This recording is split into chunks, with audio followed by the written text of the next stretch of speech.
1470. Somewhere deep in the Thessalian highlands, a bronze bell tolls its last breath over a valley that will soon fall silent forever. Within the walls of St. Catherine's sanctuary, 23 women bow their heads in ritual, their voices moving through ancient words they've murmured at every sunrise for longer than memory serves. But today, the syllables carry a different weight.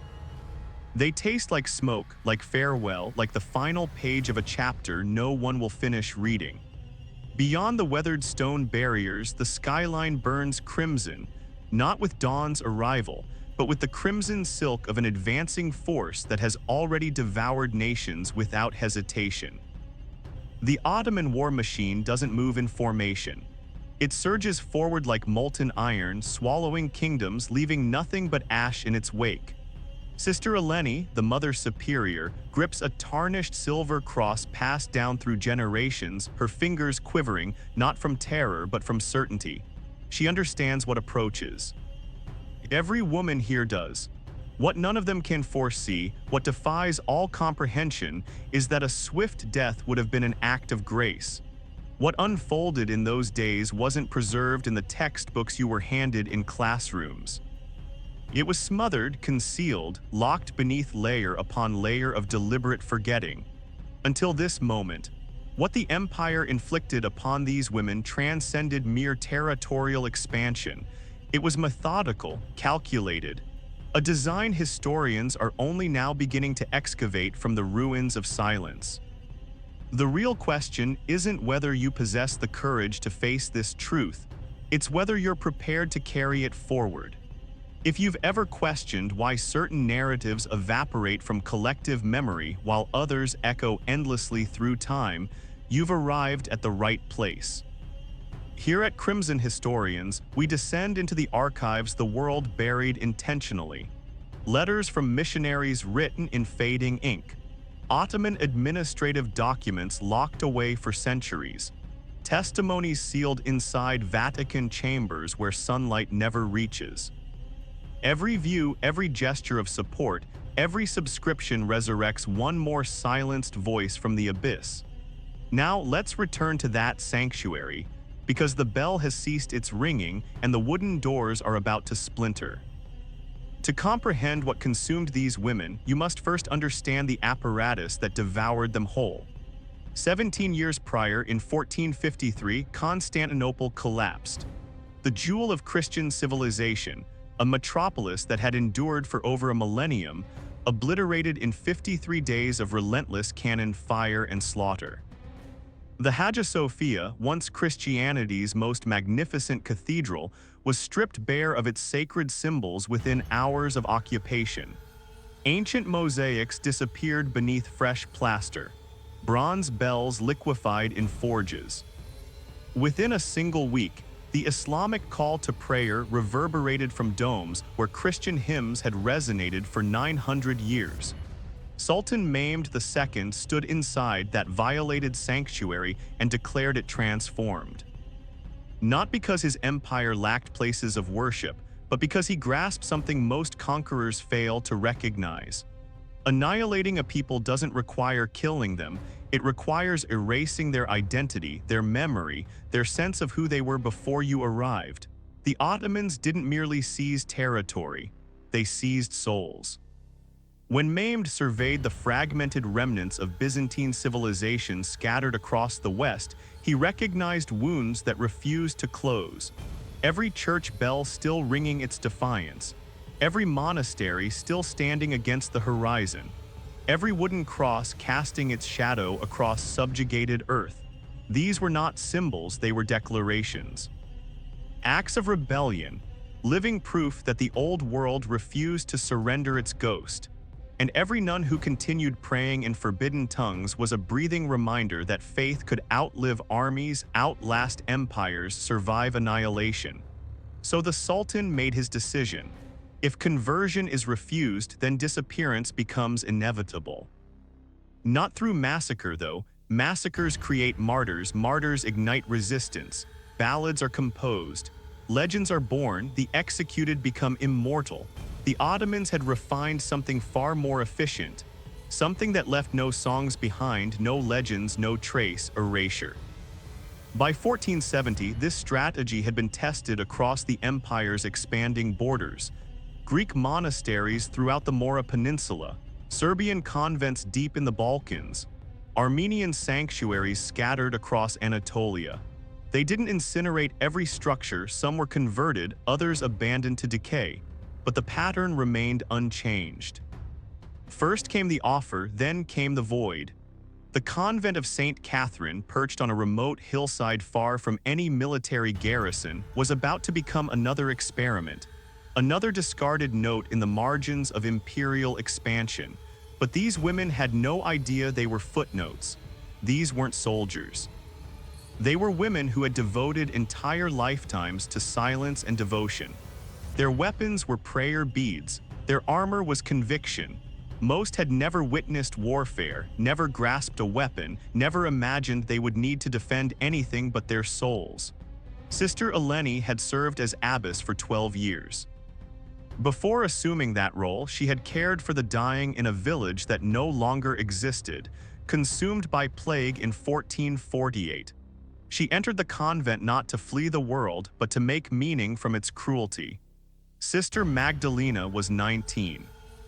She had taken her vows only 2 years earlier. Her palms still carried the rough marks from labor on her father's land. She sought refuge in the convent after her entire family was slaughtered in a raid. The sanctuary was the only place she'd felt safe since that night. Sister Theodora was 70. She had outlived 2 mother superiors, an emperor, and more conflicts than she could recall. She had ceased fearing death decades ago, but none of them had ever confronted this. If this fragment of history fails to stir something within you, perhaps you're missing the lesson our ancestors bled to preserve. That the most dangerous act in the face of absolute power is refusing to forget your name. Now, let's witness what unfolds when conviction collides with empire. The first artillery shell strikes just after daybreak. It doesn't hit the chapel, it destroys the bell tower. The sound is cataclysmic, stone erupts into fragments, metal screams against metal. The bell that has marked every morning for 140 years shatters mid-arc, and iron shards rain down onto the courtyard where the sisters cultivate medicinal herbs. The same hands that tended those fragile plants now press against their ears, shaking. Sister Eleni doesn't cry out. She rises, crucifix lifted high, and begins to sing. Kyrie eleison, Lord have mercy. One by one the others join her voice, 23 threads weaving against the thunder of an empire's arrival. But empires don't pause for songs. By noon, the gates collapse inward. Ottoman soldiers flood the courtyard, not brandishing weapons, but carrying ledgers, quills, ink vessels. They move through the sanctuary like bureaucrats conducting inventory, counting, documenting, categorizing. Because to the Ottomans, these women aren't human beings, they're resources. A translator steps forward, a Greek man who once inhabited these hills. His voice trembles as he unfolds a scroll, and you can hear the buried shame in every syllable. By decree of Sultan Mehmed II, all inhabitants of conquered lands must yield to the authority of the Sublime Porte.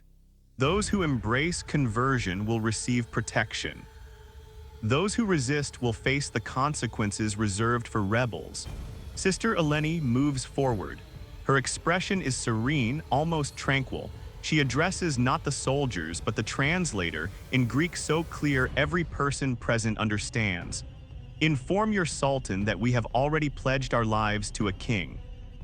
We possess nothing left to surrender.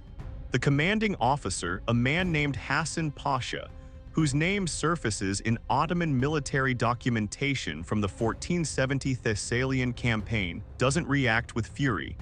He responds with something far more unsettling, a smile, because he knows something the nuns haven't yet grasped. The Ottomans have perfected the craft of shattering people without ending their lives. That night, the women are confined inside their own chapel.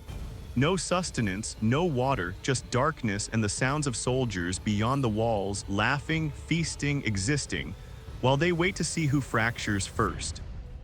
Two sisters, younger ones from Corinth, begin weeping in the shadows.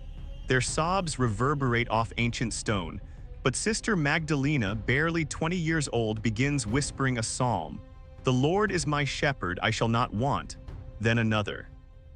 "Though I walk through the valley of the shadow of death, I will fear no evil." Then another, and gradually the weeping ceases. This is the moment the Ottomans miscalculated.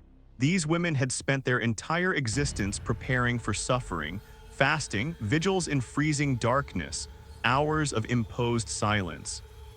Submission to something greater than flesh and bone. What the soldiers perceived as torture, the nuns recognized as their daily discipline. But Hassan Pasha possesses patience. He has witnessed this before in the Mora in Wallachia, in the ruins of Serbian monasteries where monks believed their devotion would shield them.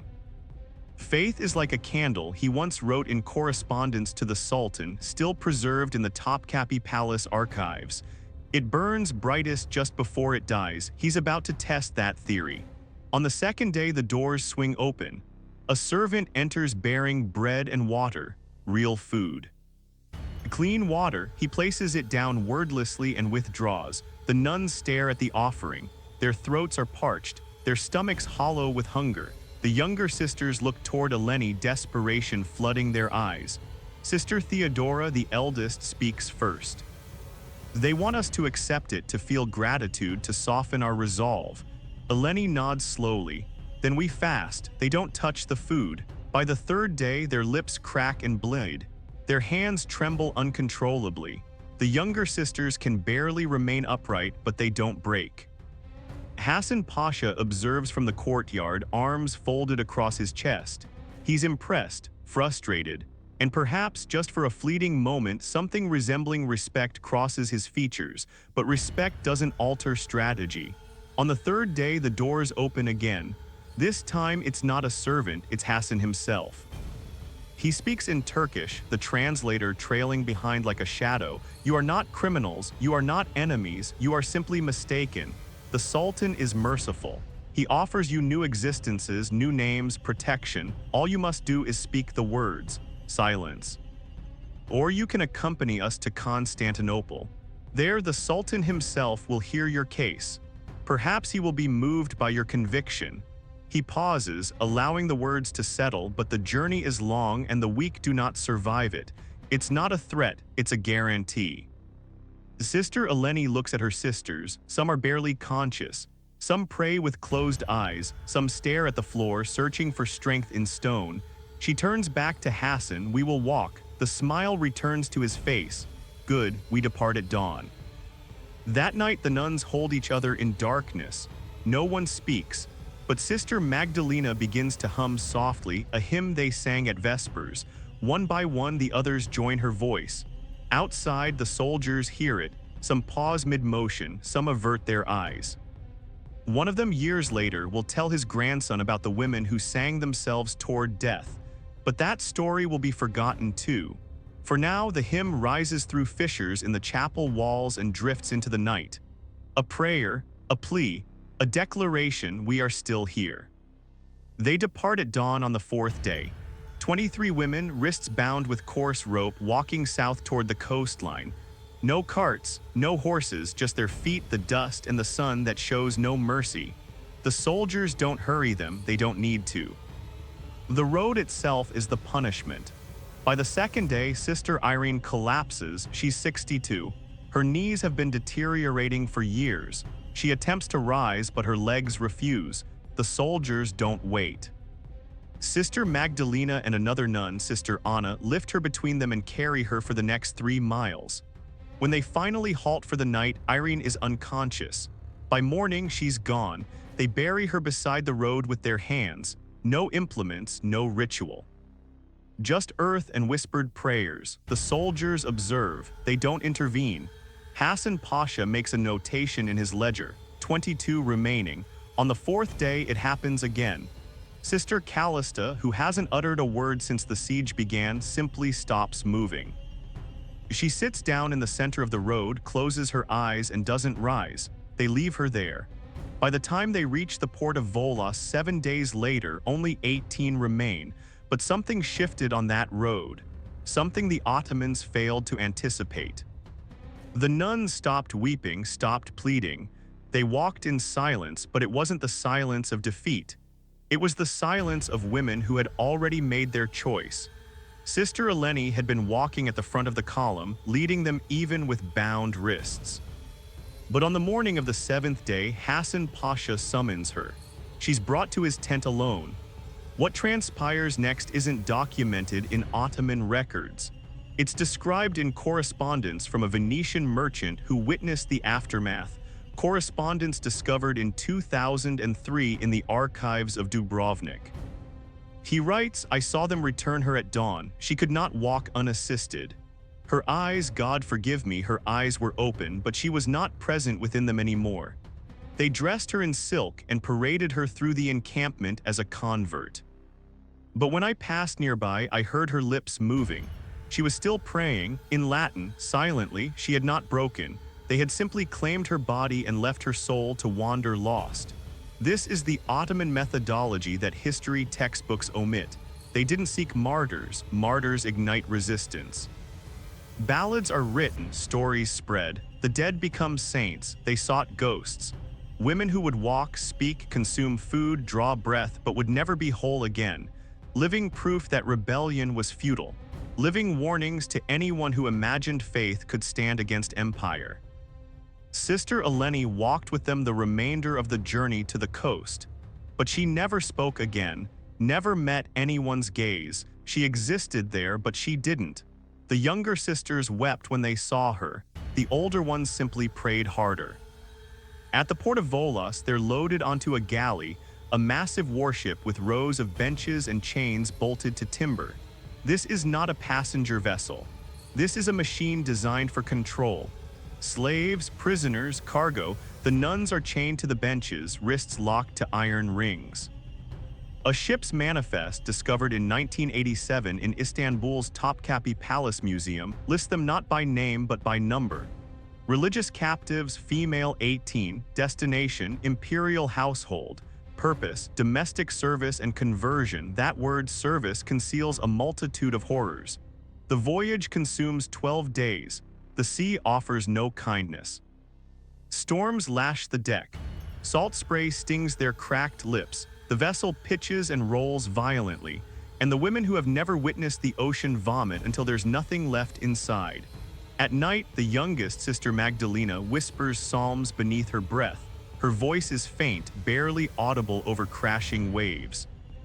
But the other prisoners, Greeks, Serbs, Italians, men and women chained beside them, turn their heads to listen. For a moment, the sea seems to still. When the ship finally enters the Bosphorus, the sisters see Constantinople's skyline rise before them. Domes, minarets, walls that seem to stretch into eternity. The city gleams in dawn light like a blade. For centuries, it had been called the city of the world's desire. Now it would become their cage. From the docks, they march through narrow streets lined with merchants, soldiers, slaves. People pause to stare. Christian nuns among the captives are unusual, even in an empire constructed on conquest. They're led past ancient walls, through the imperial district, past gardens where fountains sing and peacocks scream. And then, in the shadow of Hagia Sophia, the great church that is now a mosque, they're forced to halt. To kneel, as the call to prayer echoes from the minarets, one of the sisters whispers, "We are home, but it is no longer ours." They're taken to the palace, but not to the grand halls where ambassadors walk and viziers conspire. They're taken beneath. Down stone steps spiraling into darkness, through tunnels reeking of dampness and decay, to a place that doesn't officially exist. If you're still watching, it's because part of you understands this story demands to be told. Subscribe to Crimson Historians, not for us, but for them. For the voices swallowed by silence, now let's follow them into the dark. Beneath Topkapi Palace exists a network of tunnels tourists never see. Storage chambers, servant quarters, forgotten corridors winding through bedrock like veins. And in the farthest corner, sealed off for centuries, a chamber with no official designation. In 2011, during restoration work, archaeologists breached a false wall. What they discovered stopped them cold. Scratched into the stone, barely visible, were crosses, dozens of them. Small, crude, carved with fingernails or shards of broken pottery. And beneath those crosses, etched in Latin, 4 words, lux in tenebris lucet. The light shines in the darkness. This was their chapel. For months, perhaps years, these women existed beneath the palace, working as silent servants by day, scrubbing floors, washing linens, tending fires for rooms they would never enter. But at night, when the palace slept, they gathered in this forgotten chamber and prayed. They had no priest, no altar, no scripture, just memory. They recited psalms from recall, verses half forgotten, reshaped into prayers that kept them alive. They sang hymns in whispers so faint the stone barely captured them. They held communion with bread stolen from the kitchens and water from palace wells. And they carved their faith into stone, one scratch at a time, knowing no one would ever witness it. Sister Magdalena was among them, the girl who had whispered psalms on the ship, who had carried Sister Irene on the road, who had refused to look away when they returned Sister Eleni dressed in silk. She became their voice in the darkness. The archaeologists found her mark too, a small bird scratched into the corner of the wall. Beside it, 23 lines, one for each sister, but only 11 lines were complete, the rest trailed off into nothing. They used broken pottery for candle holders, a scrap of linen for an altar cloth.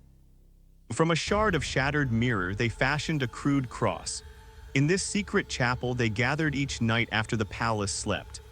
No hymns, no sermons, only whispers. Each woman knelt and shared a memory, a home, a church bell, the warmth of bread before dawn.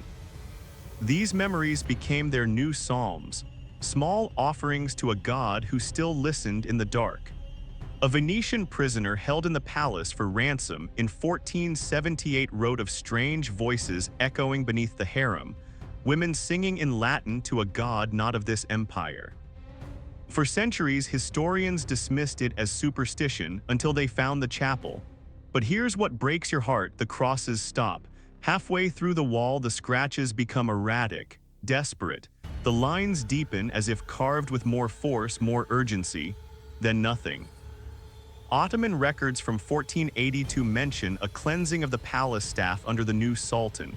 Anyone deemed unproductive or resistant was removed.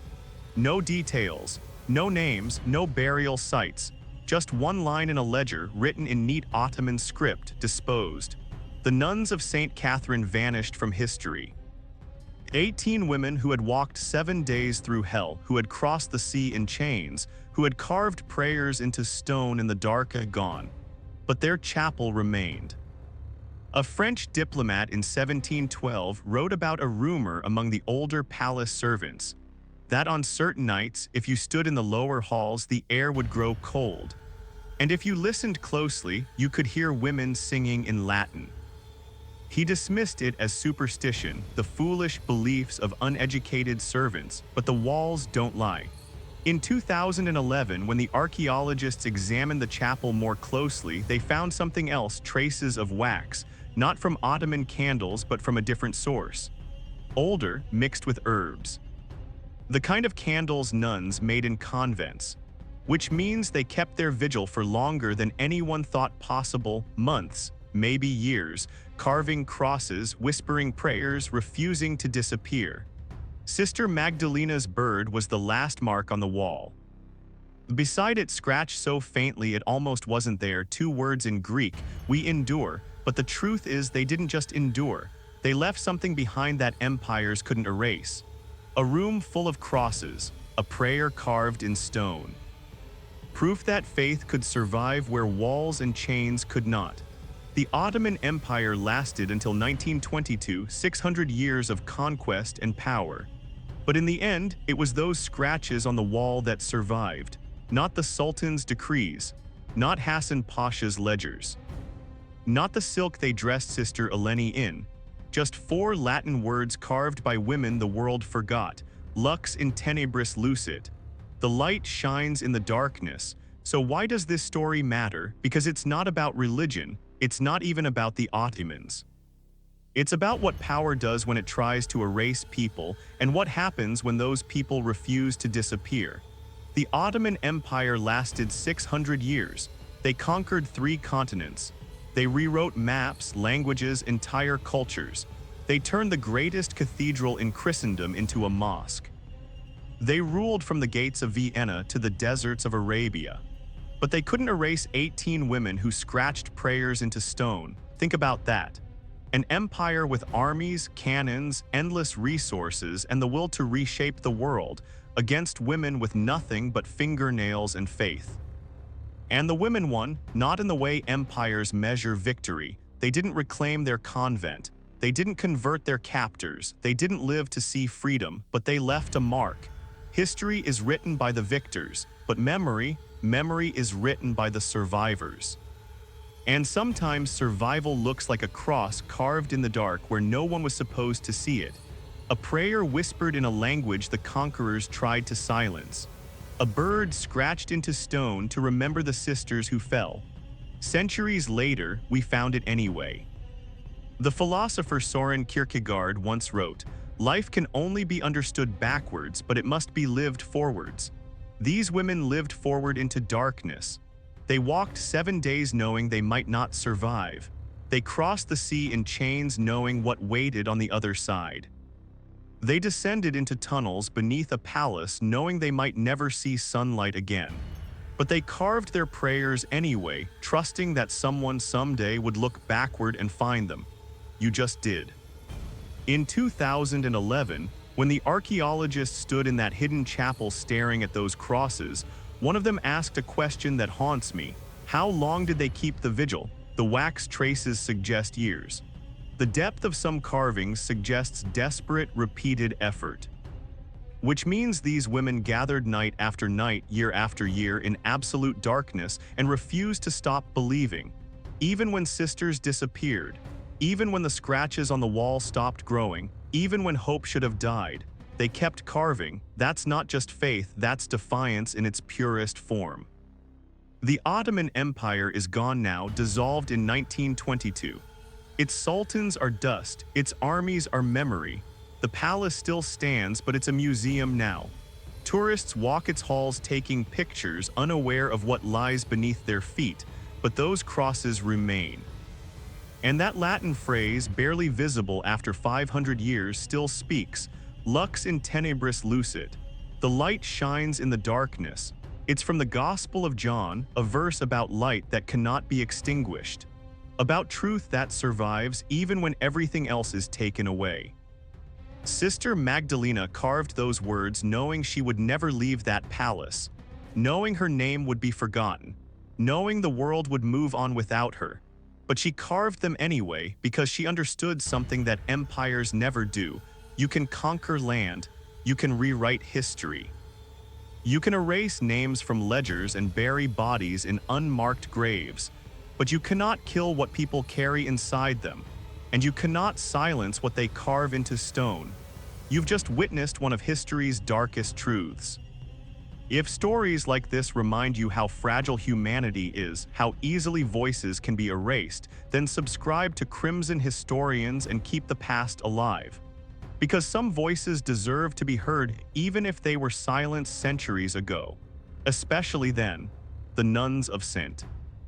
Catherine were meant to disappear. That was the plan: erase them, break them, turn them into ghosts or converts or footnotes in Ottoman ledgers. But they didn't disappear. They're still here in those crosses, in that Latin phrase, in the chapel archaeologists found 500 years later. And now they're here with you because you listened, because you remembered, because you refused to let their silence be the final word. Lux in tenebris lucet. The light shines in the darkness, and the darkness has not overcome it.